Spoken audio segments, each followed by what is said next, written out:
Hello everyone. So today we will discuss IOQJS mock questions of ecology and adaptation. So let's see the first question. Which one of the following is a freely floating species? चार options दिए गए हैं, that is Marsilia, Cyperus, Icornia and Typha. Freely floating species के जो characteristics होते हैं, that is उनकी जो लीव्स होती है that is the complete plant will be above the water surface, will remain above the water surface and their roots remain under the water. Freely floating species हमें कुछ इस तरीके से दिखती हैं जहां पर कंप्लीट प्लांट जो होता है वो वाटर सरफेस के ऊपर होता है, that is above the water surface and the roots remain under the water and this characteristics is seen in the plant that is Icornia. So the correct option among 4 is Icornia. In ecological succession from pioneer to climax community, the biomass shall decrease, increase and then decrease, no relation or increase continuously. Biomass is basically the mass of living substances including plants and animals. So when we talk about ecological succession, that is when we move from pioneer means the primitive community, that land or that survive or that comes over that area, over the barren area. ठीक है, तो पहली community जो barren area में सबसे पहले survive करती हैं और सबसे पहले उस एरिया को ऑक्यूपाई करती हैं, तो वो प्रिमिटिव और पाइनियर कम्युनिटी कहलाती है. तो when we move from pioneer community to climax community. Now what is climax community? Climax community is a stable community. तो जब हम ecological succession में pioneer community से स्टेबल कम्युनिटी की तरफ जाते हैं, दैट इज क्लाइमेक्स कम्युनिटी, तो बायोमास इंक्रीज होता है. If you take the example of small ecological succession, let's take the example in which first bare land is occupied by lichens and then mosses will be there. ठीक है, पहले barren land होगा, वहां पर धीरे धीरे lichens आएंगे, that lichens will cause weathering of rocks and because of weathering that rocky area is converted into soil, then mosses will start growing simultaneously, gradually, then there will be small shrubs or herbs, they will grow in that area, then in the next stage small trees will grow, herbs, shrubs, ठीक है, then last at the end large trees will grow and that complete area will be converted into a forest. तो एक barren area से हम एक complete जंगल के एक complete forest की तरफ आए हैं. तो from pioneer community to climax community biomass increase हुआ है, दैट इज पहले प्लांट्स आए, देन धीरे धीरे स्मॉल प्लांट्स आए, देन लार्ज प्लांट्स आए, अब वहां पर कंप्लीट फॉरेस्ट हो गए, तो मतलब वहां पर एनिमल्स भी होंगे, तो वहां पर plants and animals both are living over there. ठीक है, तो पाइनियर कम्युनिटी से जब हम क्लाइमेक्स कम्युनिटी के टुवर्ड्स मूव करते हैं तो वहां पर बायोमास इंक्रीज होता है, दैट विल बी कंटिन्यूस. ठीक है, जो बायोमास इंक्रीज होगा वो कंटिन्यूस होगा, वहां कोई ब्रेकेज नहीं होगा, वहां कोई रिवर्स ऑर्डर नहीं होगा. पहले स्मॉल प्लांट्स होंगे, फिर उससे बड़े होंगे, फिर उससे थोड़े से बड़े होंगे, फिर लार्ज ट्रीज होंगे and that area will also be occupied by animals. So the correct option over here is increase continuously, that is the biomass will increase continuously. Let's switch to the next question. Totally submerged aquatic plants can cause a pH change in the surrounding water when they carry out photosynthesis. What pH change happens and what causes it? Photosynthesis की वजह से plants CO2 को absorb करते हैं. CO2 को जिस form में वो एब्जॉर्ब करते हैं वो बाइकार्बोनेट फॉर्म होता है और बाइकार्बोनेट फॉर्म को एब्जॉर्ब करने की वजह से पीएच जो होता है सराउंडिंग वाटर का वो चेंज हो जाता है.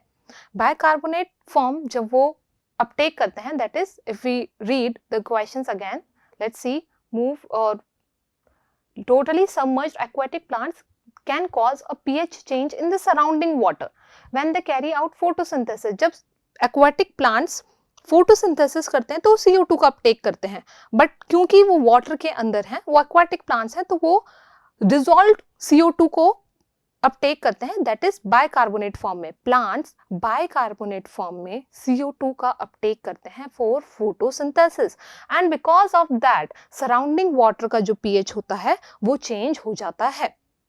आप किसी भी वाटर, अब सराउंडिंग एरिया में वाटर था, वहां से आपने बाइकार्बोनेट फॉर्म में CO2 ले लिया, that is you are taking hydrogen ions from that area. So the pH of that area will rises. That area, the pH of that area will be rises, and because carbon dioxide is absorbed, क्योंकि वहां की carbon dioxide वो absorb कर रहे हैं, तो अगर हम pH स्केल के टुवर्ड्स देखें, दैट इज आप हाइड्रोजन आयन वहां से लेते जा रहे हो, CO2 के साथ आप H2CO3 के फॉर्म में, आप बाइकार्बोनेट फॉर्म में CO2 को लेते जा रहे हो, तो वहां पर H का कंसंट्रेशन डाउन हो जाएगा, that is the pH will, sorry not rise, the pH will fall, that is the pH fall because carbon dioxide is absorbed. तो जो सराउंडिंग वाटर का pH होगा वो फॉल हो जाएगा. सराउंडिंग वाटर में वाटर था, that is hydrogen ion concentration था, तो वहां से आपने CO2 ले लिया along with H2, that is H2CO3, आपने वहां से CO2 ले लिया in the form of bicarbonate, तो जो सराउंडिंग वाटर का pH होगा that will fall. So the correct option among these is the first one, that is the pH will fall because CO2 is absorbed in the form of bicarbonate.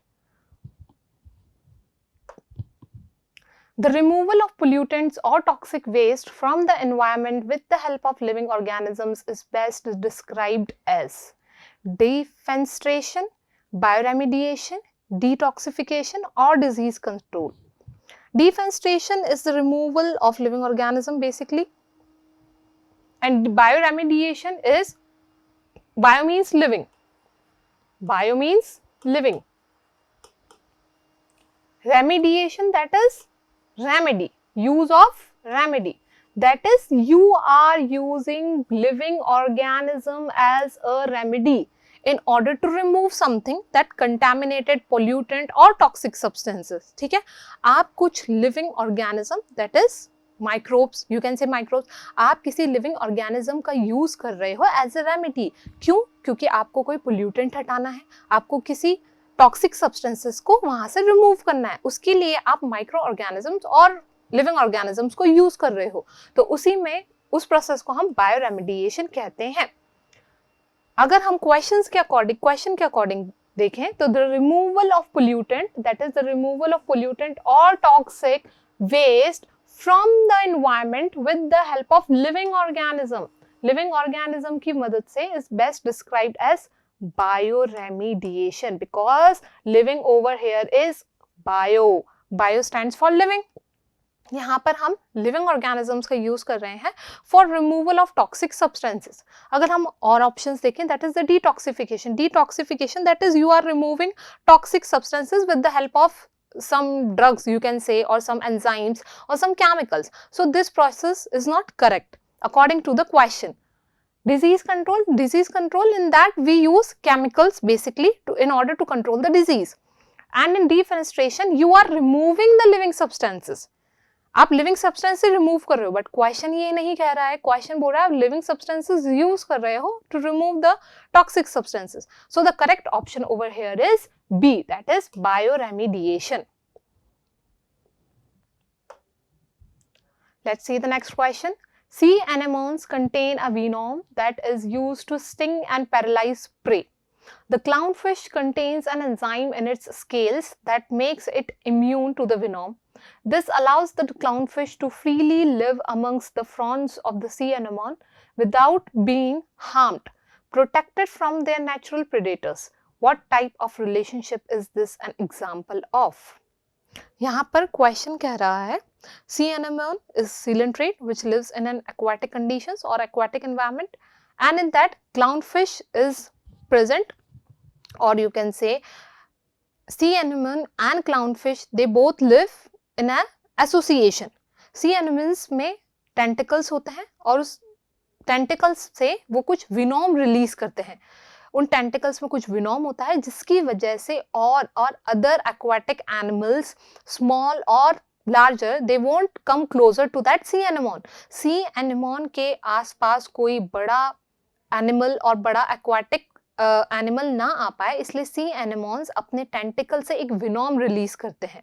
On the other hand there is a small fish called clown fish. वहां पे clown fish होती है aquatic environment में, जिसकी body पर scales होती हैं और वो स्केल्स ऑटो इम्यूनिटी प्रोवाइड कराती है टू दैट फिश. वो उस विनोम से इम्यूनिटी प्रोवाइड कराती है. दैट इज जब सी एनिमल्स के पास क्लाउन फिश जाएगी तो क्लाउन फिश को कोई हार्म नहीं होगा, क्योंकि जो सी एनिमोन वेनोम प्रोड्यूस कर रहे हैं उसके अगेंस्ट इम्यूनिटी फिश के पास है, तो फिश को कुछ भी कोई हार्म नहीं होगा. तो फिश वहां जाकर करती क्या है, फिश सी एनिमोन्स के टेंटिकल्स के बीच में हैबिटेट करती है और दे लिव ओवर देयर. वो वहां जाकर रहती है. वो वहां जाकर इसलिए रहती है ताकि उसके जो प्रेडेटर्स हैं उसे नहीं फीड कर पाए. तो सी एनिमल्स के टेंटिकल्स में दिस इज सी एनिमल्स और यहां पर फिश रहती है सो दैट उसके प्रेडेटर्स उसको फीड ना कर पाए. सी एनिमल्स एक तरीके से क्लाउन फिश को प्रोटेक्शन प्रोवाइड कराता है और क्लाउन फिश वहां पर रहकर अपने आप को प्रेडेटर से बचाती है. तो यहाँ पर अगर हम देखें क्लाउन फिश को तो प्रोटेक्शन मिल रही है, बट सी एनिमल्स को कोई हार्म नहीं हो रहा है और कोई बेनिफिट भी नहीं हो रहा है. ठीक है, तो यहाँ पर जो एसोसिएशन होगा, यहाँ पर one organism is getting benefited, that is I am talking about clownfish, and the other organism is neither it remain unaffected, that is it neither get benefit nor it get harm. तो जो सी एनेमोन है उसे ना तो harm हो रहा है ना ही उसे बेनिफिट हो रहा है, but on the other hand that clownfish is benefited with this association, and this type of association is termed as commensalism, that is plus and zero, जहां पर एक species को benefit होता है and the other species remain unaffected. So the correct option over here is C, that is commensalism. Predator and prey is plus minus association. Mutualism is plus plus, that is both the species living over there in a symbiotic association, they both are benefited from each other. So it shows plus plus association, and commensalism shows plus zero association. And in parasitism one is affected and the other remain benefited. एक benefit होता है और दूसरा organism और species harmed होता है. So this also shows plus minus association. The correct option over here is commensalism. In the terrestrial food web below, this is the food web, what would be the effect of farmer introducing a rat poison into the ecosystem that is toxic to rats and mice? There is a farmer who has introduced a rat poison into the field or into the ecosystem that is toxic, which is toxic to rats and mice. Farmer ने field में rat poison डाला in order to protect the field from rats and mice. तो अब क्या होगा, जो rat की population होगी, this population will decrease. And because this population is decreasing, if we see the food web, this population is decreased. Rat population will decrease because he has used that rat killer, or you can say the chemical which is toxic for the rats. अगर ये population decrease होगी, the one which feeds upon them, that is the fox. ठीक है, जो दो species हैं which is connected with this rat is grasshopper and fox. एक तो फॉक्स है, एक ग्रास हॉपर है. तो रैट तो ग्रास हॉपर पे फीड करता है और फॉक्स रैट पे फीड करती है. तो अगर रैट यहां से रिमूव हो जाएंगे तो ग्रास हॉपर की पॉपुलेशन इंक्रीज होगी, क्योंकि उन्हें फीड करने वाले प्रेडेटर्स अब नहीं है. But on the other hand अगर हम देखें, अगर रैट की पॉपुलेशन डिक्रीज होती है तो उनपे जो फीड कर रहे थे दैट इज फॉक्स, उनकी पॉपुलेशन भी डिक्रीज हो गई, क्योंकि उनका खाना अब नहीं रहा. जो उनका खाना था, जो उनका फूड था, वो अब रहा ही नहीं. तो वो कैसे खाना खाएंगे? तो of course their population will also decrease, क्योंकि उनका न्यूट्रिटिव मटेरियल और फीडिंग मैकेनिज्म कहीं ना कहीं अफेक्ट होगा.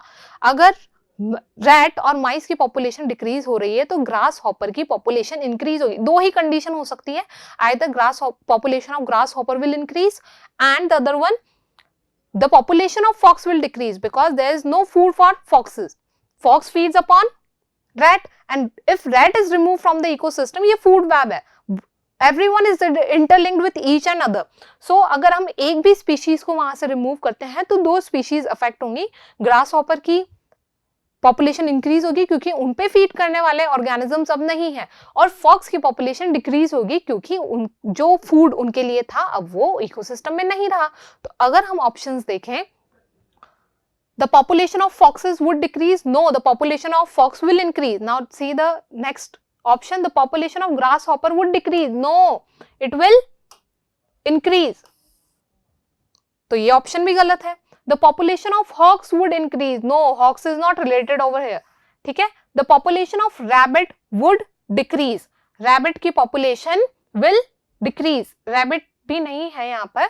तो the population of grasshopper would decrease. Grasshopper की population decrease होगी, या population of foxes would decrease. Population of hawks would increase. The population of rabbit. So correct option over here is population of fox would decrease. Okay, जैसा कि मैंने कहा population की fox decrease होगी.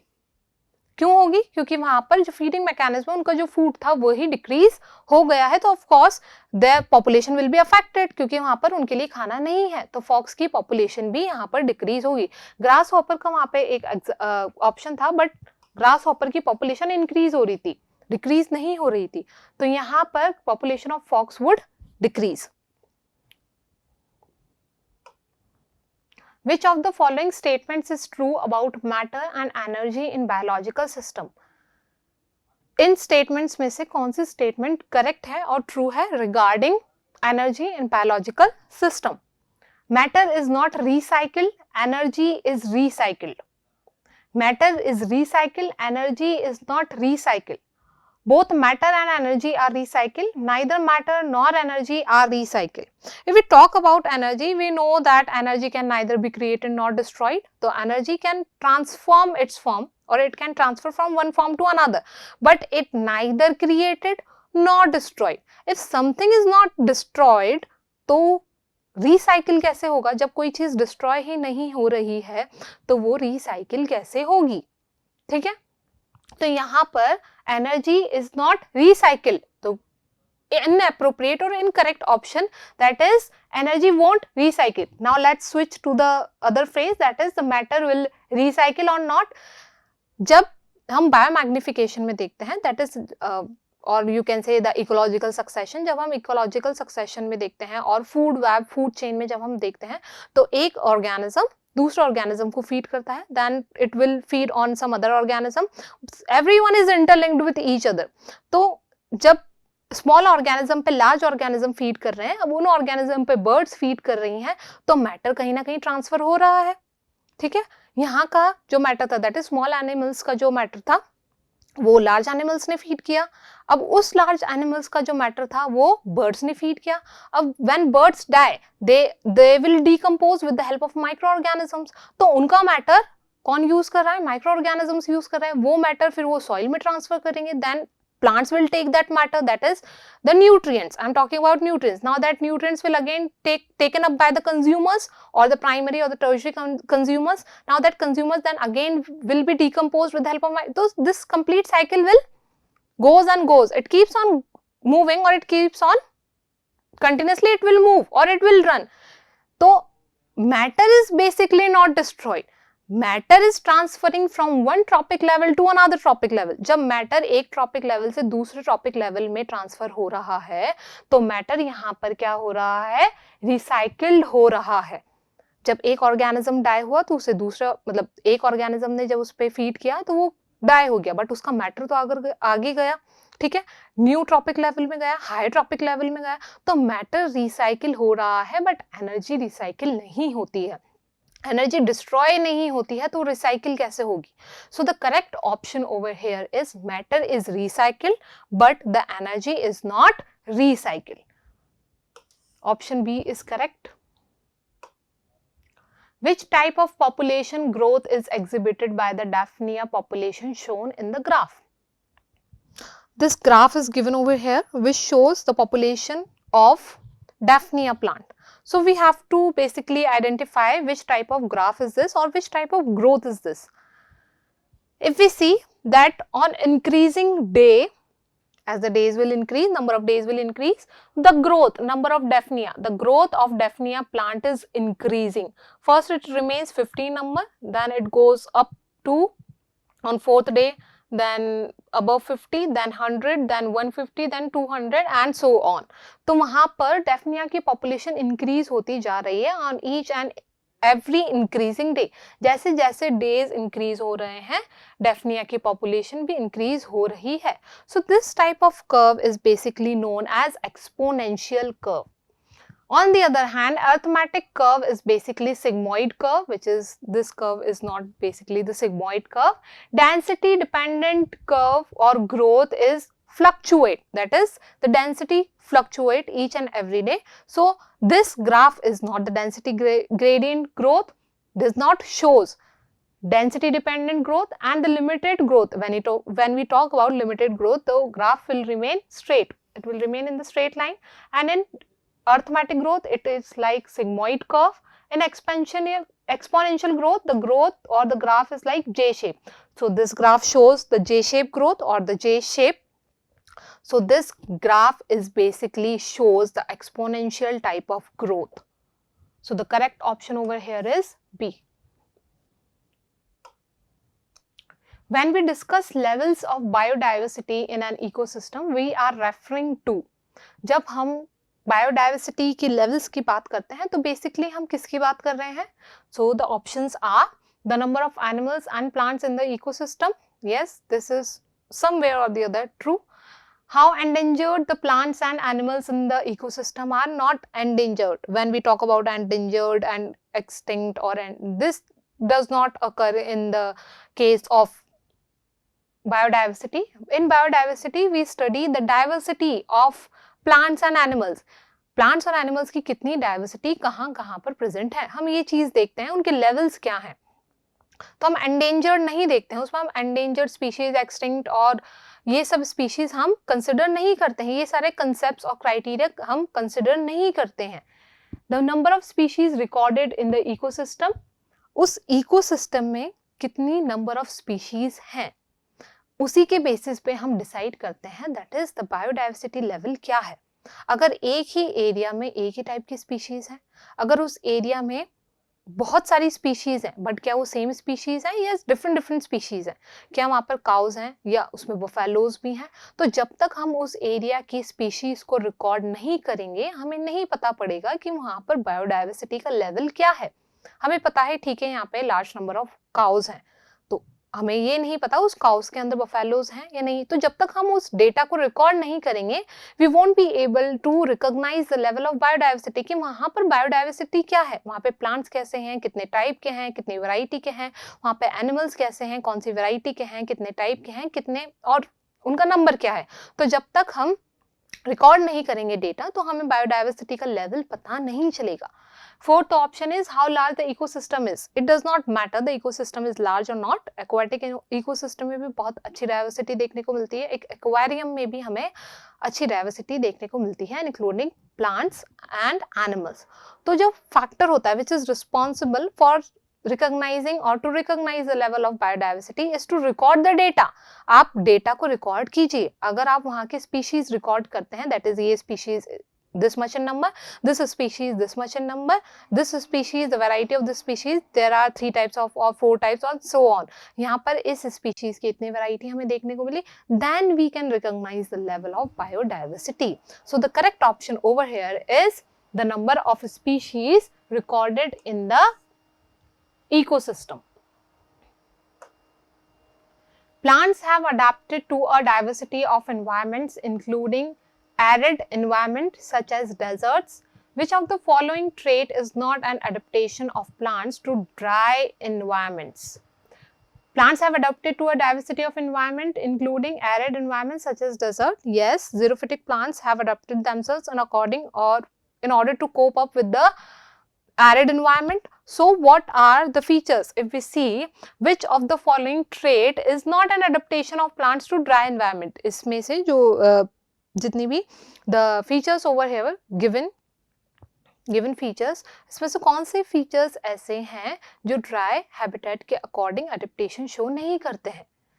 Let's see the options. A photosynthetic system which allows the stomata to open only at night, low stomatal density, modified stems or roots for water storage, a large leaf size. Photosynthetic system which allows the stomata to open at night, yes, this is correct. They won't allow, जो वहाँ का photosynthetic system होता है, they won't allow stomata to open in daytime or during the day, because if they open they will lose water with the help of or by the process of transpiration. तो stomata open ही नहीं होते हैं day time पे, वो night time पे open होते हैं, और उसके लिए एक टर्म भी होता है photo respiration, that is they use that term, they shows that phenomena. And the next option is low stomatal density. Yes, this is also correct. They have less number of stomata as compared to other plants or angiosperms. Xerophytic plants जो होते हैं उनमें stomata हमें कम देखने को मिलते हैं, उनकी जो number of stomata होते हैं over that particular area, over, or you can say 1 meter square of stomatal density is the number of stomata of 1 meter square area. Over 1 metre square area, तो 1 मीटर स्क्वायर में stomata कितने होंगे, तो number of stomata ही कम होते हैं वहां, ताकि वहां पे ट्रांसपिरेशन की रेट को रोका जा सके या कम किया जा सके. Modified stems or roots for water storage, modified stems and roots, yes, this option is also correct. So the inappropriate, or we can say the incorrect option over here is a large leaf size, because अगर वहां पर leaf size बड़ी होगी तो transpiration rate ज्यादा होगी. तो third option भी तो यही कह रहा है, मॉडिफाइड स्टेम्स और रूट्स फॉर वाटर स्टोरेज, उनमें जो लीव्स होती हैं वो मॉडिफाइड हो जाती हैं, दे मॉडिफाइड इनटू थॉर्न्स और स्पाइंस, वहां की जो लीव्स होती हैं वो स्पाइंस में कन्वर्ट हो जाती हैं in order to reduce the transpiration rate. तो जब वो लीव्स ही मॉडिफाइड हो गई हैं तो लार्ज लीफ तो वहां पे पाई नहीं जाती, लार्ज लीफ हमें देखने को ही नहीं मिलेगी. तो दिस ऑप्शन इज इनएप्रोप्रिएट और incorrect regarding xerophytic adaptation. So next question is, although nitrogen makes up almost 80% of Earth's atmosphere, nitrogen gas cannot be utilized by plants as a nitrogen source. What biological processes results in the conversion of nitrogen gas to a form useful to plants? Atmosphere जो होता है वो 80% nitrogen से ही बना होता है, that is 80% nitrogen is there in atmosphere. सबसे ज्यादा और लार्ज अमाउंट में पाई जाने वाली गैस जो होती है वो नाइट्रोजन होती है. तो नाइट्रोजन की इतनी ज्यादा कंसंट्रेशन होने के बाद भी प्लांट जो होते हैं इसे डायरेक्टली अपटेक नहीं करते हैं. They will convert this atmospheric nitrogen into a simpler और यूजफुल फॉर्म. तो ऐसी कौन सी प्रोसेस है, they are asking, the question is asking about which process. We have to find the process, we have to recognize the process in which the atmospheric nitrogen is converted into the useful form for plants. जिसके useful form में जो convert हो रही है atmospheric nitrogen, जिसमें useful form में convert हो रही है फॉर प्लांट्स, ताकि वो प्लांट्स जो हैं उसको इजीली अपटेक कर सके. So let's see the options over here. The conversion of nitrogen gas to nitrite by bacteria in a process called nitrification, yes, this is true, but this step in nitrogen cycle is basically the intermediate step. This is not the first step.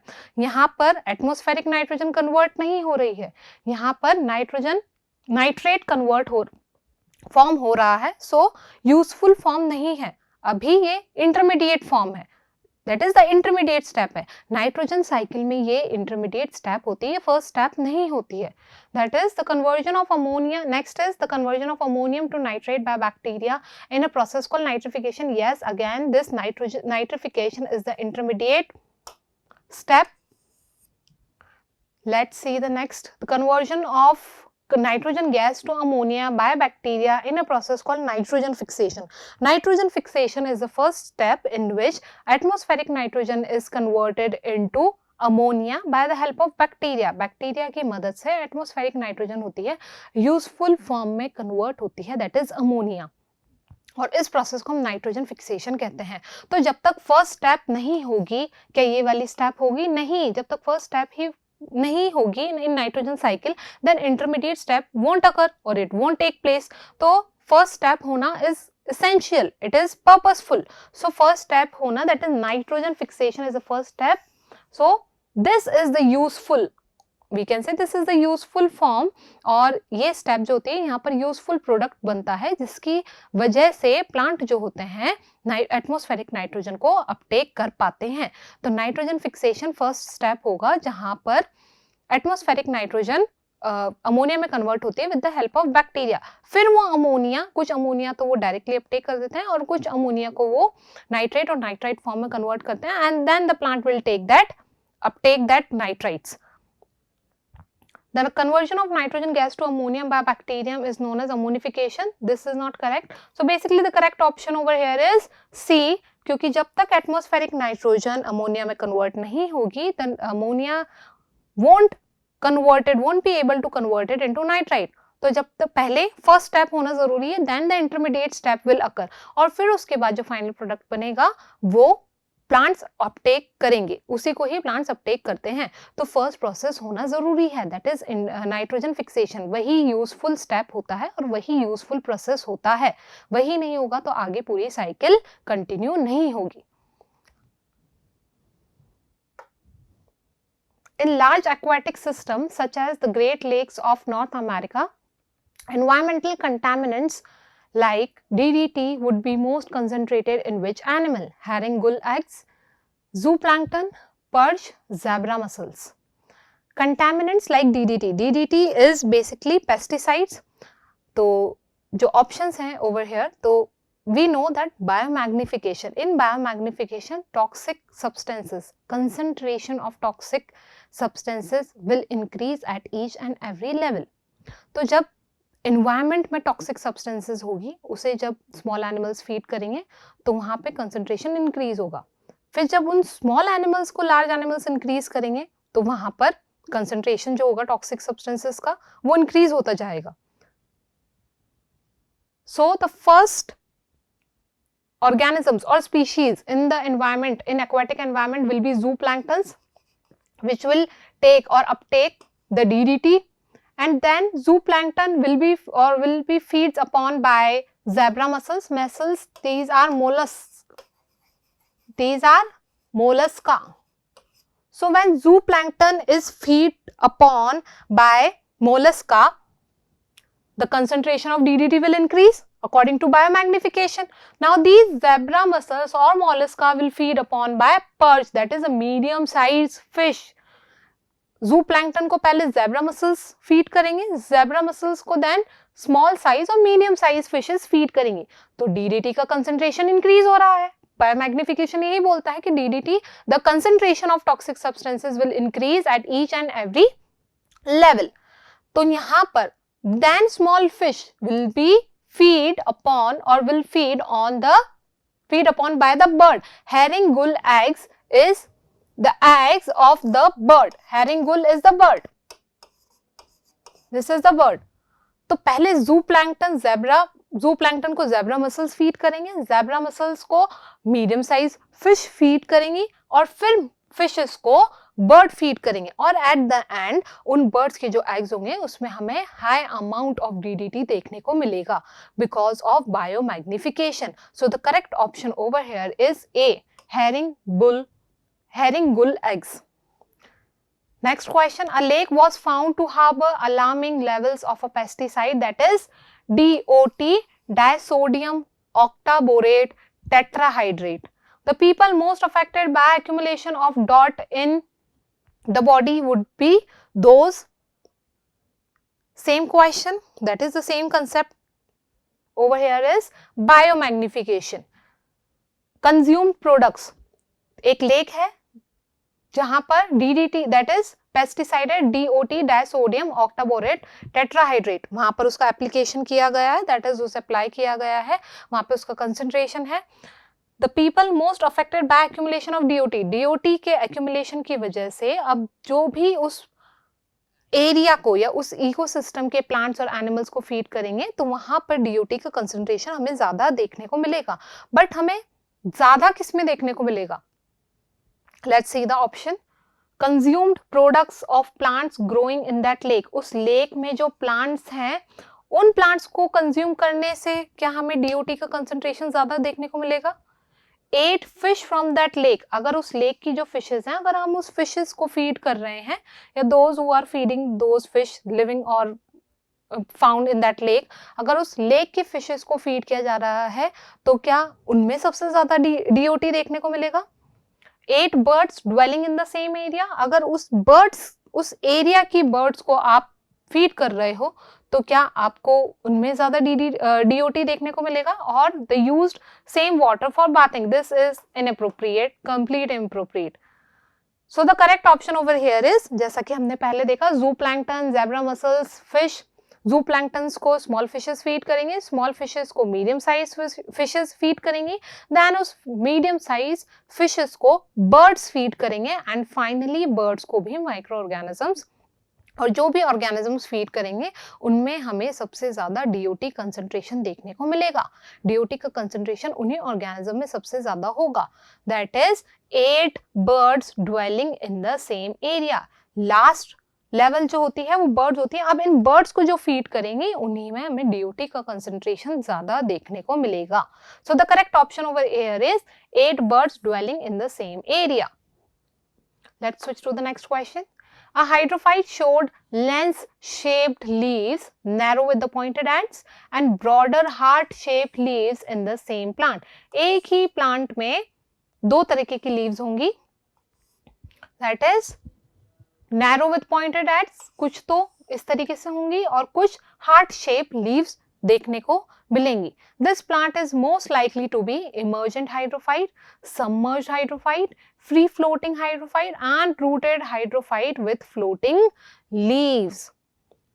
तो ये वाली जो leaves होती हैं, that is जब हमें दोनों तरीके की leaves देखने को मिल रही है, that is needle shape, that is pointed and heart shape. तो इन दोनों तरीके की leaves हमें किस में देखने को मिलती है? उस plant में जो नीचे तो rooted हो and उसका जो अपेक्स पार्ट हो वो वाटर सरफेस पे आ रहा हो, दैट इज फ्रीली फ्लोटिंग हो, तभी तो हमें दो तरीके की लीव्स देखने को मिलेंगी. जब अंडर वाटर होगा लीव का वो प्लांट का वो पार्ट जिसमें जो लीव्स होती हैं वो नीडल लाइक हो जाती हैं ताकि वो एयर करंट को परपिचुएट कर सकें. तो इसमें से जो ऑप्शन करेक्ट होगा, दैट इज जो मोस्ट सूटेबल ऑप्शन होगा, वो डी ऑप्शन होगा, दैट इज रूटेड हाइड्रोफाइट. वो हाइड्रोफाइट बॉटम में, that is ocean water, sea water और जो रिवर होगा, लेक होगा, वो एक्वाटिक के बॉटम में तो रूटेड होगा. वो हाइड्रोफाइट बॉटम में रूटेड होगा, बट उसका जो प्लांट है वो वाटर सरफेस पे फ्रीली फ्लोटिंग होगा.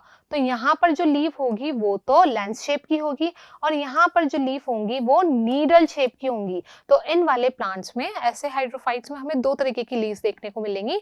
वन इज नीडल और यू कैन से lens shape and the other one is heart shape. Lens shape that is pointed. तो जो leaves, the part of plant which remains underwater, they must or they have the leaves lens shape leaf. तो उनमें आपको lens shape की leaf देखने को मिलेगी, that is pointed leaves.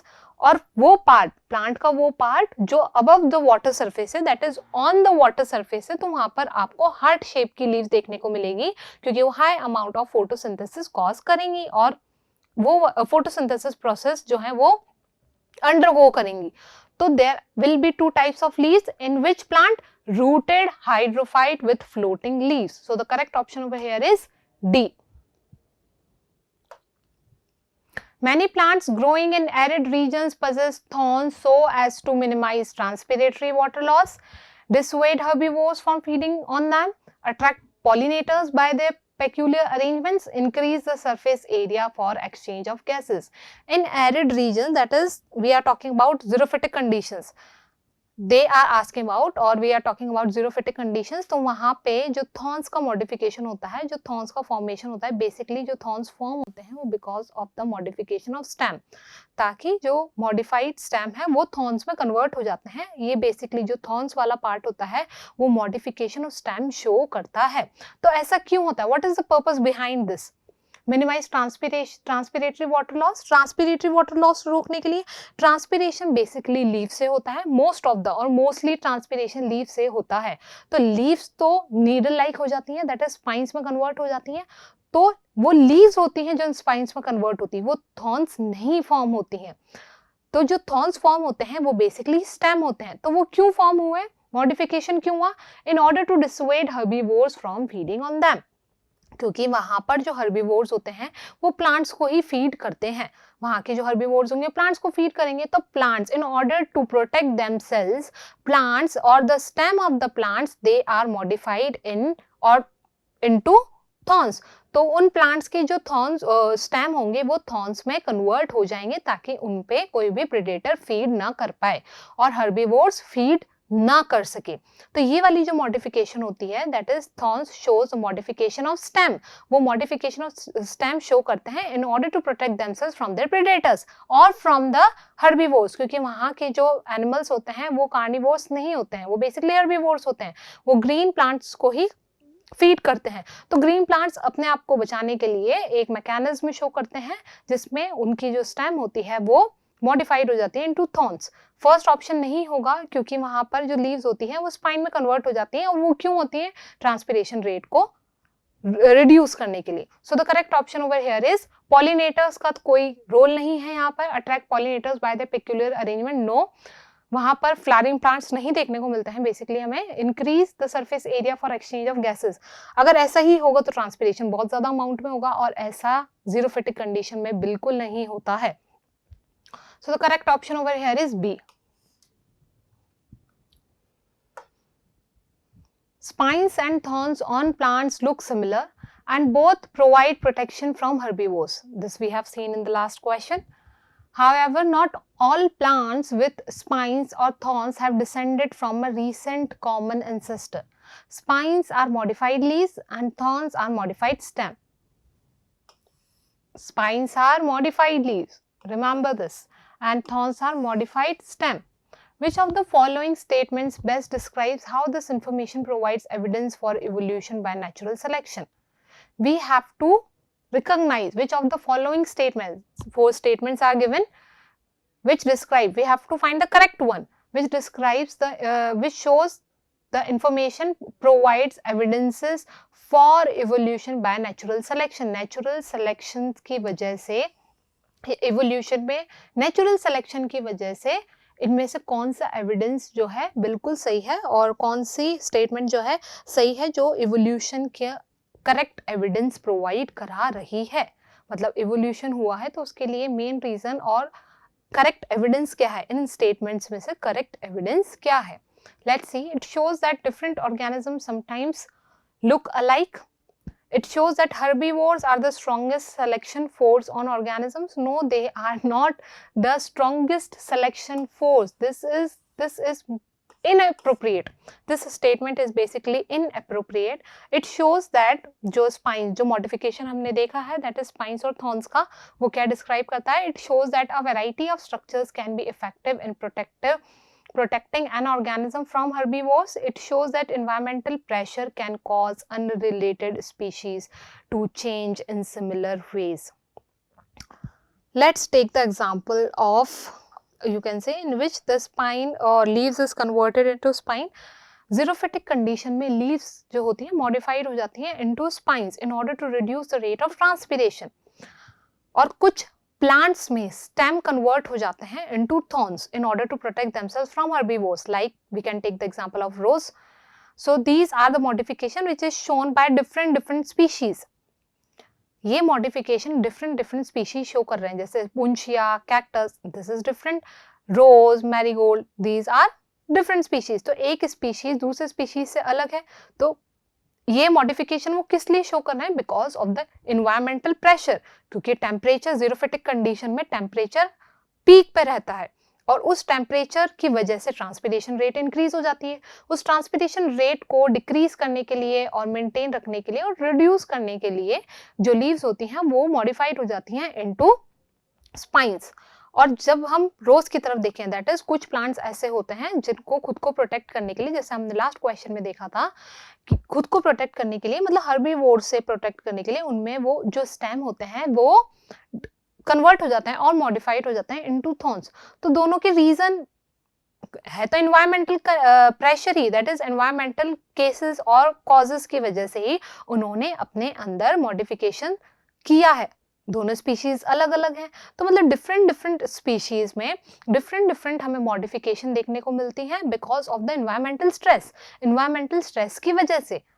तो if we see the statements again, it shows that environment. So the correct evolution or the correct evidence for evolution is, it shows that environmental pressure की वजह से can cause unrelated species. तो उन unrelated species में हमें change देखने को मिला in a similar way. मतलब जो मॉडिफिकेशन हुआ है वो ऑलमोस्ट सिमिलर ही है, दोनों थॉर्न्स और पॉइंटेड लाइक स्ट्रक्चर्स में ही कन्वर्ट हुए हैं, बट वो अनरिलेटेड स्पीशीज हैं और उनका जो कारण था वो एनवायरमेंटल स्ट्रेस ही था.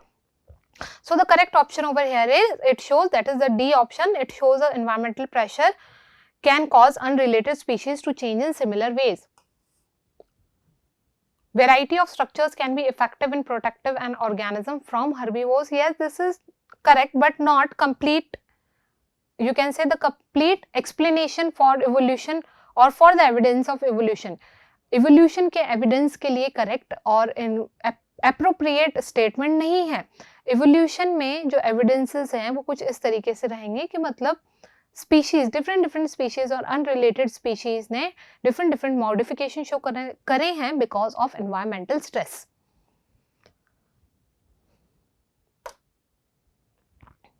Next question, the global carbon cycle is represented in the diagram. There is a carbon cycle over here. At right, okay. Human activities that affect the distribution of carbon include the burning of fossil fuels and cultivation practices such as land clearance. So these are the human practices or human activities which causes the following disturbances, or the disturbances in the ecosystem of carbon include the burning of, in which it includes the burning of fossil fuels, cultivation processes, land clearance. These are the causes. The greatest annual, so the question over here is the greatest annual flow of carbon is by, जो greatest annual flow होगा carbon का, that is carbon जो है वो flow हो रही है. There is a carbon cycle here. The carbon flow, the greatest carbon flow over here is, let's see the options over here. This dissolving of atmospheric carbon dioxide in water bodies, yes, it will occur, but not to such an extent. Erosion of calcium carbonates in soils and rocks by water, this will also take place. Release of carbon dioxide during respiration, and the last one is fixation of atmospheric carbon dioxide by plants. So we know that plants are the first producers, they are the first tropic level, वो सबसे पहले trophic level होते हैं. तो plants क्या करते हैं, they fix the atmospheric carbon dioxide, सबसे पहले वही कार्बन डाइऑक्साइड को फिक्स करते हैं. Then the consumers will uptake that plants, then the tertiary consumers, primary consumer and then the decomposer. तो यहाँ पर कार्बन साइकिल जो गिवन है, यहाँ पर सबसे पहले जो ग्रेटेस्ट एनुअल फ्लो होगा कार्बन का वो होगा with the help of plants, that is carbon fixation और fixation of atmospheric carbon dioxide by plants. तो यहीं से ही, जब तक यही स्टेप नहीं होगी, दीज स्टेप्स वोंट अकर. ये एक साइकिल है, जब तक यहाँ से ये स्टेप नहीं होगी, this step won't occur, then this step won't take place.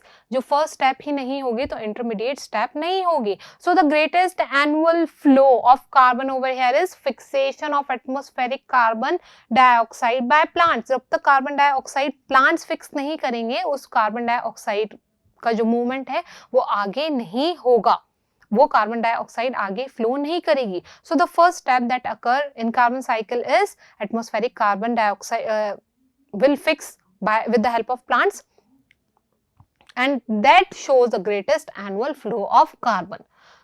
These are the steps that will take place later, but the first step over here is carbon fixation with the help of plants. तो जब तक वही नहीं होगा, आगे के intermediate steps नहीं होंगे. So that part or that step will show the greatest annual flow of carbon. So the correct option over here is D. So the next question is, which scenario best describes a competitive species interaction? First is, two species of insect eating birds forage in the same tree. एक tree पे दो species हैं, that is they are asking about the correct scenario which scenario best describes a competitive species interaction? We have to find the competitive species interaction. कौन सी species और कौन सी statement में हमें competition देखने को मिल रहा है? Let's see the option. Two species of insect eating birds. दो species हैं insect eating birds की, living on the or foraging on the same tree, that is feeding on the same tree. Warbler species, species 1, it feeds upon gleans insects from the leaves at the top of the tree. Species A जो है वो top of the tree, that is tree की top से और leaf से वहां से उसको वो feed कर रही है. तो species A is feeding from the leaves at the top of the tree. Now the species, second species and warbler species B gathers insects from bark at the base of the tree. एक tree पे दो species हैं, एक tree पे दो species हैं, दो insect eating birds हैं. तो एक इंसेक्ट ईटिंग बर्ड तो ट्रीज के टॉप से इंसेक्ट्स को खा रही हैं, उन्हें फीड कर रही हैं, और जो दूसरी स्पीशीज है इंसेक्ट ईटिंग बर्ड जो है वो ट्री के बेस से इंसेक्ट को फीड कर रही हैं. मतलब दोनों की पोजीशन डिफरेंट डिफरेंट है. कंपटीशन हमें कहाँ देखने को मिलता है? एक सिंगल और in same area, common area में, जब आपकी नेसेसिटीज लिमिटेड हो. और वी कैन से अगर एक ही प्लेट, मतलब एक ही टिफिन हो या एक ही खाना हो, वहां पे एक ही फीडिंग मैकेनिज्म हो और one type of food is there and there are two species और उसे खाने वाले दो मेंबर हो, तो वहां पर कंपटीशन होगा. वहां पे फूड लिमिटेड है, फूड वहां पर उतना ही है, बट वहां उसे फूड को फीड करने के लिए ऑर्गेनिजम्स और स्पीशीज वहां पर ज्यादा हैं और यू कैन से मोर देन वन है. तो वहां पर कंपटीशन होगा क्योंकि फूड तो वही है और उसे फीड करने के लिए ऑर्गेनिजम्स और स्पीशीज दो दो हो गए. तो वहां पर जो ट्री है उसके एक ही ट्री में दो तरीके के स्पीशीज रह रहे हैं, that is species A and species B. तो वो दोनों ही इंसेक्ट ईटिंग बर्ड्स हैं, बट डिफरेंस यहाँ पर ये है कि एक इंसेक्ट ईटिंग बर्ड तो ट्री के टॉप से इंसेक्ट को फीड कर रही है और एक insect eating bird, that is bird B, is feeding on the insects present at the bark of the tree, that is tree के bark पे जो insect present है उन्हें feed कर रही है. तो दोनों की position different different हो गई, तो वहां पर हमें competition देखने को नहीं मिलेगा. दोनों का फूड अलग अलग हो गया, दोनों की पोजीशन अलग अलग हो गई. नीचे वाली जो स्पीशीज भी है वो नीचे बाग के बेस पे और ट्री के बेस से इंसेक्ट को फीड कर रही हैं और जो स्पीशीज ए है वो ट्री के टॉप से इंसेक्ट्स को फीड कर रही हैं. Let's see the next option. Woodpeckers excavate nesting cavities in trees which are often taken over by nesting European starlings. European starlings basically are the birds. These are the birds. Woodpeckers excavate nesting cavities in trees. Woodpeckers जो होती हैं, they are also birds. They excavate, basically they feed upon the organisms which lives in the wood. Would के अंदर कुछ organisms और micro organisms रहते हैं जिन्हें वुडपैकर्स फीड करती हैं. ऑन द अदर हैंड कुछ यूरोपियन स्टर्लिंग्स और स्टारलिंग्स, दैट इज बर्ड्स, कुछ बर्ड्स भी, यूरोपियन स्टारलिंग्स जो कि बर्ड्स हैं, वो भी उन्हीं माइक्रो ऑर्गेनिजम्स को फीड करती हैं जो वुड में प्रेजेंट होते हैं. फूड सेम हो गया एंड प्रेडेटर्स डिफरेंट हो गए, मतलब एक ही फूड को खाने वाले एक से ज्यादा हो गए. फूड वही है, खाने वाले थोड़े ज्यादा हैं. तो यहाँ पर वुडपेकर्स नेस्टिंग, वुडपेकर्स वुड के माइक्रो ऑर्गेनिजम्स को फीड करेंगे. Simultaneously, European starling, that is birds, they will also feed on the microorganisms of wood. तो वहां पर फूड लिमिटेड हो गया और प्रेडेटर ज्यादा हो गए, तो of course competition will be there. वहां पे हमें कंपटीशन देखने को मिलेगा. A lion kills a water buffalo after a long hunt, but it is injured in the process, reducing its ability to hunt again in the future. Lion जो कि buffalo को kill करता है, but वो खुद ही injured हो जाता है, तो क्या हमें वहाँ पे competition देखने को मिलेगा? नहीं, competition हमेशा बराबर और competitive के बीच में ही होता है. बट एक तरफ लायन है, एक तरफ बफेलो है, तो वहां पे हमें कंपटीशन देखने को नहीं मिलेगा.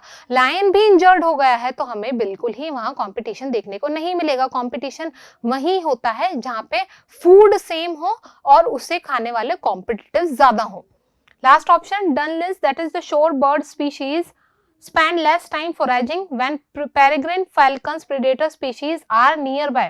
यहाँ पर वो less time foraging when peregrine falcons predator species are nearby. तो जो डनलिन्स होते हैं, शोरबर्ड स्पीशीज होते हैं, वो कम टाइम स्पेंड करते हैं एंड फॉरेजिंग, वो कम खाना खाते हैं जब उनके प्रेडेटर्स आसपास होते हैं. तो जब वो एक साथ खा ही नहीं रहे हैं, मतलब एक तो अलग होगा, एक अलग होगा. शोरबर्ड स्पीशीज अपने खाना को फीड कम करते हैं जब उनके प्रेडेटर्स आसपास होते हैं, that is the predator species are nearby. तो वहां पर हमें कंपटीशन देखने को नहीं मिलेगा क्योंकि यहाँ पे टाइम क्लैशेस होगा. कंपटीशन हमें तभी देखने को मिलेगा जब फूड सेम होगा और कॉम्पिटिटर्स ज्यादा होंगे. उसे फीड करने के लिए जो कॉम्पिटिटिव होंगे वो ज्यादा होंगे. तो यहाँ पर जो अप्रोप्रिएट ऑप्शन है that will be B, that is woodpeckers भी माइक्रो ऑर्गेनिजम्स को खाएंगे, दैट इज वुड के माइक्रो ऑर्गेनिजम्स को फीड करेंगे. साथ के साथ उन्हीं माइक्रो ऑर्गेनिजम्स को एक और बर्ड्स भी फीड करेंगे, दैट इज यूरोपियन स्टारलिंग्स. तो यहाँ हमें कंपटीशन ज्यादा देखने को मिलेगा. So the correct option over here is B. The following table shows the interaction between the pairs of species. There are some associations or some relations given in the form of a table. Which one of the following gives the correct type of interaction for species 1 to 5? We have to name the associations which is given in this table. We have to give the term, the specific term for these relationship. Let's take the first one, pair first one.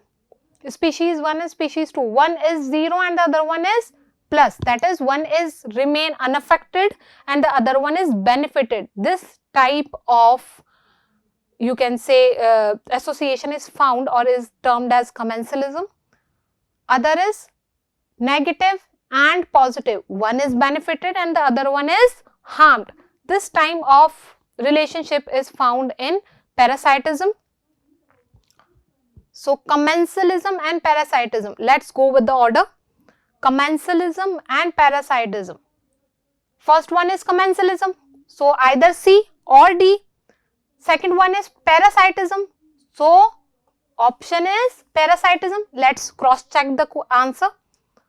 Third one is plus plus. That is, both the species are benefited from each other. So, this will be mutualism. In the example of lichens we can see. So, mutualism is also there. Of course, this option is correct. Fourth one, let's check the last two options. Fourth and fifth, one is positive and the other one is negative. One is positive. We have to correlate with this option now because we have reached halfway. That is, this is the order in which the pair is given. So, let's cross check the left or the remaining option. Herbivory. Herbivory, that is, one is feeding on the plant. So, of course, one is benefited and the other one is harmed. So, yes, one is benefited and the other one is harmed. So, this is also correct. Last one is predation. Of course, one is predator and the other one is prey. One is benefited and the other one is harmed. One is benefited, that is, which will be denoted with the help of or with plus, and the other one is harmed, which is denoted by minus. So, yes, herbivory and predation both shows this type of association.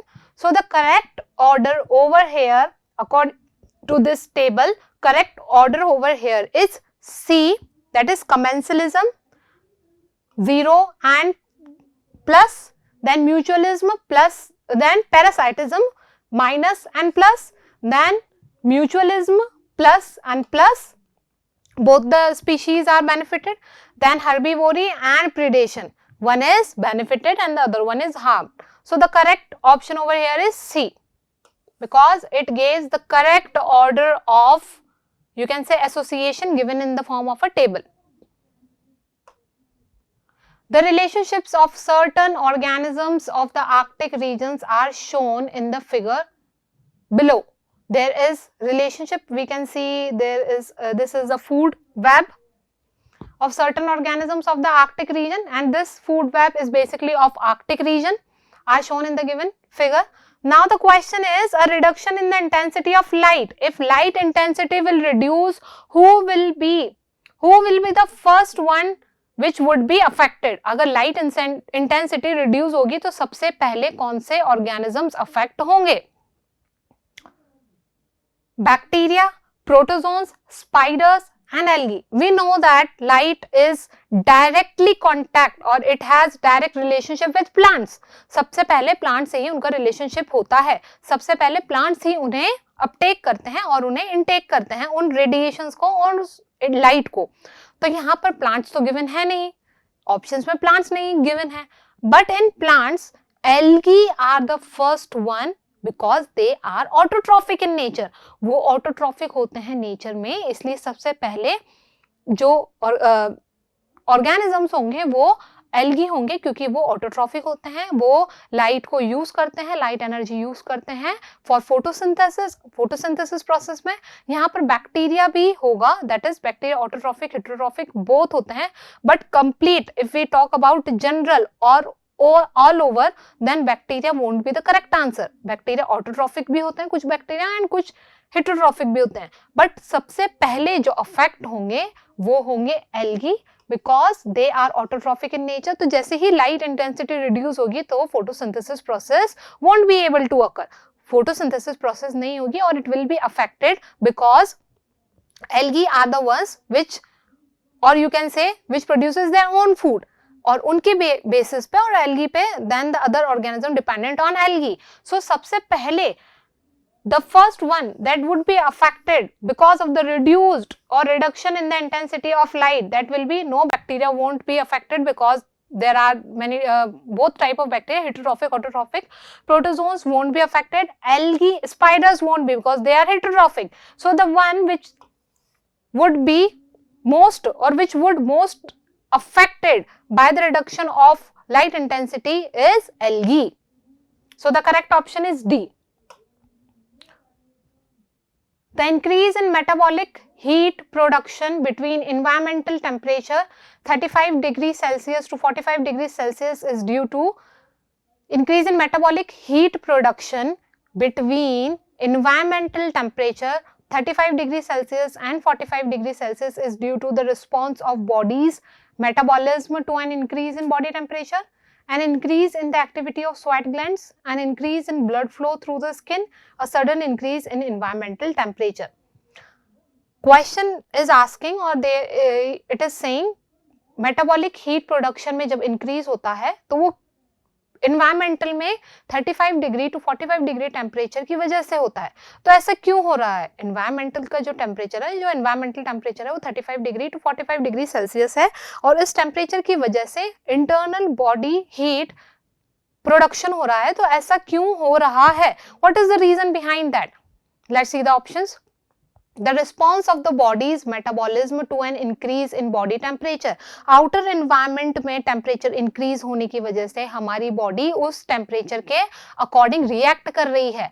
High temperature is the stimuli और उसके against हमारी body और उसके behalf पे हमारी body react कर रही है और इसी वजह से हमारी body का temperature भी increase हो जाता है. So correct option over here is A. An increase in the, let's see the next option. An increase in the activity of sweat glands? No, this won't. It is the thermoregulator. The function of sweat glands is thermoregulation. An increase in blood flow through the skin? No, this is not correct. A sudden increase in environmental temperature. Environmental temperature में changes होने की वजह से हमारी body respond करती है और इस response के ही behalf पे हमारी body का temperature भी increase हो जाता है. That is increased heat production in our body because of the temperature that is from 35 degree to 45 degree Celsius of environmental temperature. So the correct option over here is A. Which statement about biological communities is correct? Biological community के according कौन सी statement correct है? A community is the same as an ecosystem. A community includes both biotic and abiotic factor. A community refers to a population of highly social animals. The human gut microbiome could be considered a community. Human gut microbiome. What is biome? Biome is basically the community of living organisms occurring in a common area. It is the community of living organisms, a community of different organisms occurring in the same area. So community, what is community basically? Community is a group of population or found in the same area. So community is basically the group of population, different population found in the common area. And what is biome? Biome is the different species or the individuals found in the common area.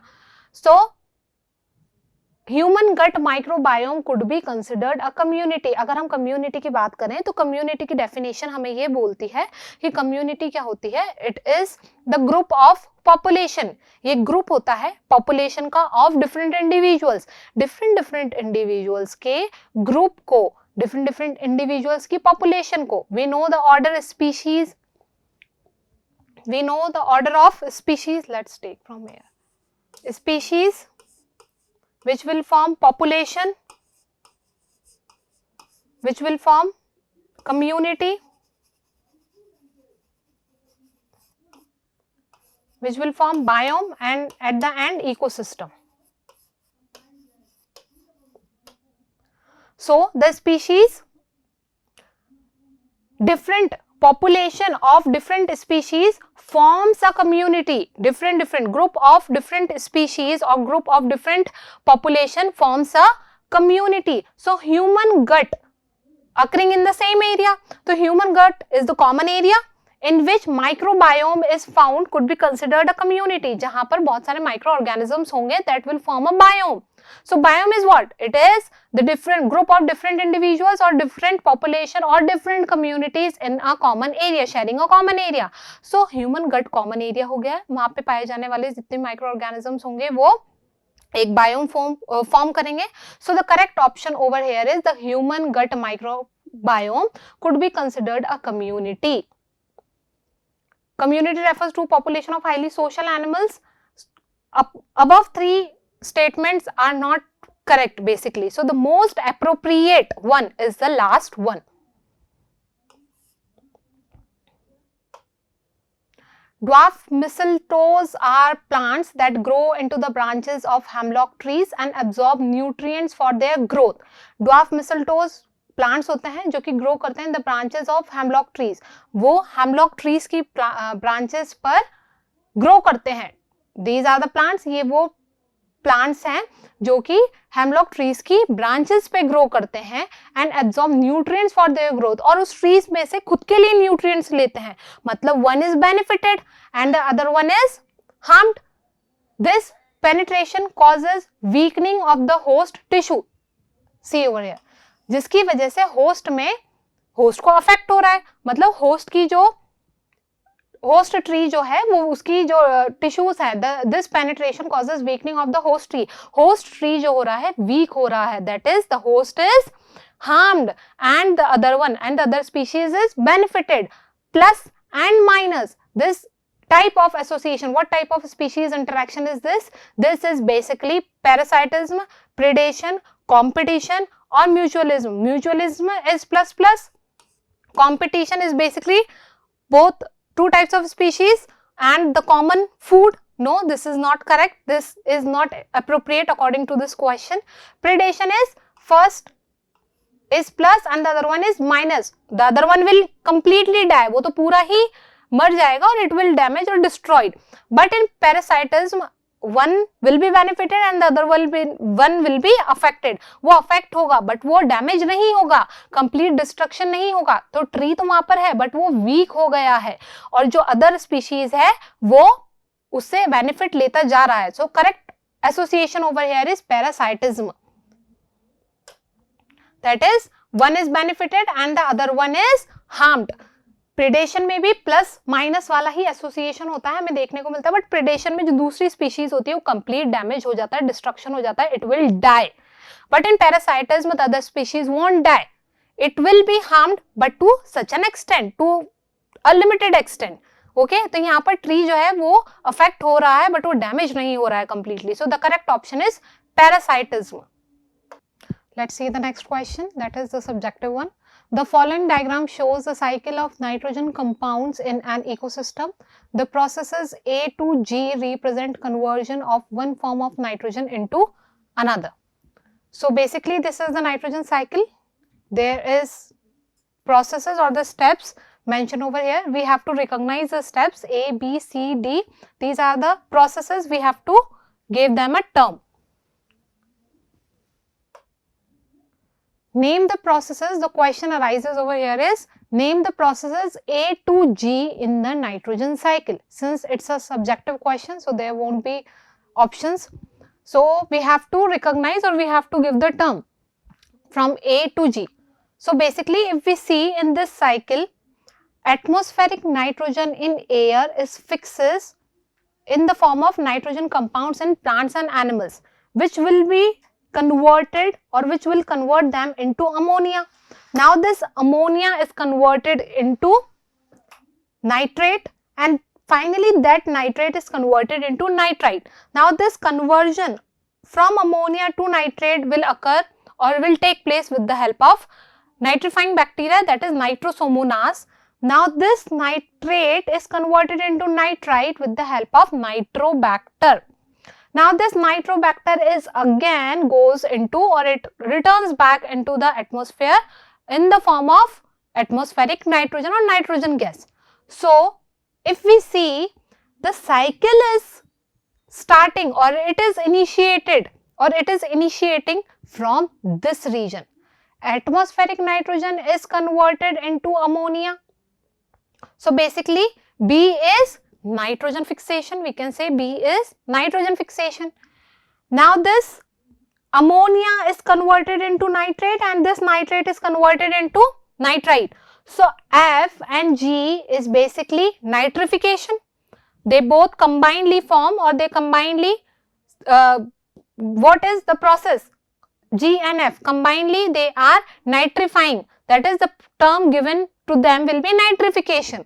Now this nitrate is again moving or it again return back into the atmosphere in the form of nitrogen gas, then this process will be denitrification. So basically this is nitrogen fixation. Since ammonia is formed over here, D and E over here is uptake, that is this ammonia will be taken up by plants and animals. Now this ammonia is converted into nitrate and nitrite. Now this complete process will be nitrification, and this nitrate is converted. This nitrate is again returns back to the atmosphere and this process is known as denitrification.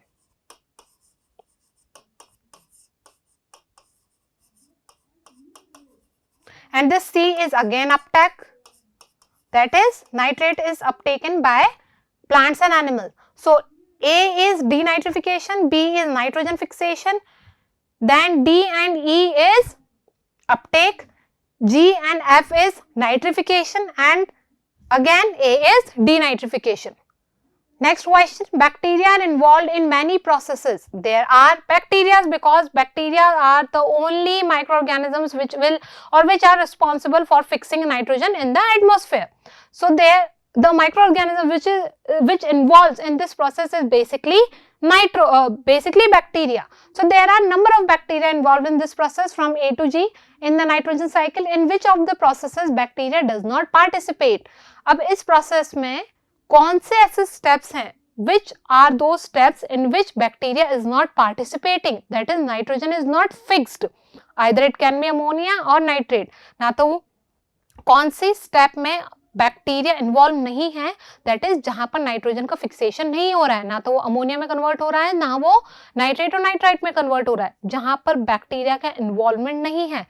If we see D and E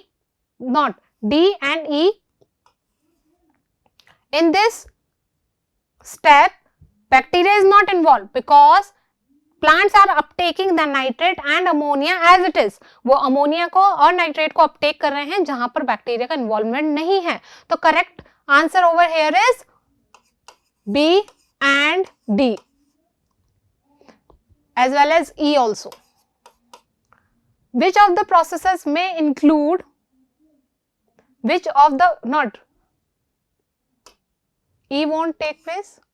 B and D. Which of the processes may include symbiotic relationship between a species of plant and a species of bacterium? इसमें से कौन सी processes में symbiotic association हमें देखने को मिल रहा है between species of plant and species of bacterium? In this, the answer will be E. इसमें से हमें symbiotic relationship between species of plant species में और bacterium species में हमें जो relationship देखने को मिल रहा है वो E process में हमें देखने को मिल रहा है.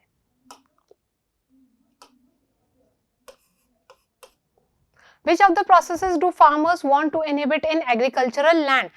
इसमें से कौन सी process agricultural land में farmers they want to inhibit? उस process में इसमें से कौन सी प्रोसेस फार्मर्स नहीं करना चाहेंगे? They don't want to take place that process to take place. Denitrification, because it will decrease the fertility of soil. So the process which farmers they don't want to take place, that will be A. So these are the questions. All basically, if we which of the processes may include a symbiotic relationship between a species of plant and a species of bacterium?